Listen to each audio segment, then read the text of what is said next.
Dari 36 objek wisata dan 11 desa wisata di Kabupaten Badung, objek wisata pantai menjadi primadona wisatawan.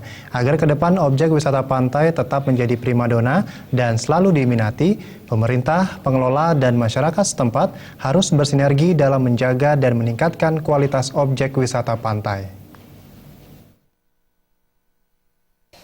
Kadis Pariwisata Kabupaten Badung, Cok Rake Darmawan menjelaskan Badung memiliki 36 objek wisata dan 11 desa wisata.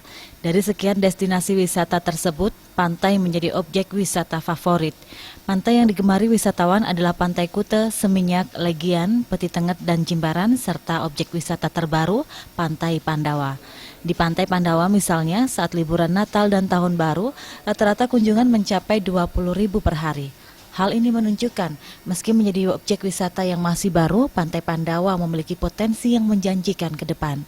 Agar objek wisata pantai ini tetap menjadi primadona, pemerintah, pengelola, dan masyarakat setempat harus bersinergi dalam menjaga pantai agar tetap terpelihara kualitasnya, baik sumber daya manusia maupun sarana prasarana penunjang.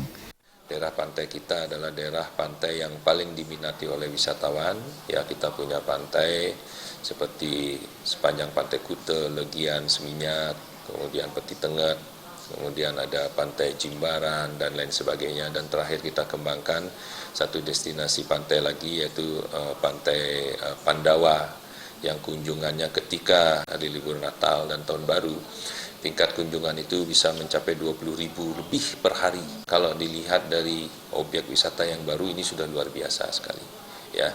Sehingga kita yakin dan optimis ya bahwa destinasi yang kita miliki di Kabupaten Badung adalah objek wisata yang memang sangat diminati oleh wisatawan. Cok Rake Darmawan menambahkan agar kunjungan wisatawan Badung meningkat, khususnya ke objek wisata pantai, pihaknya secara bertahap akan meningkatkan kualitas sarana prasarana. Seperti pada tahun 2016 ini, pemerintah Kabupaten Badung akan membangun 2 kamar bilas dan toilet di Pantai Legian. Jenny dan Angga, Bali TV.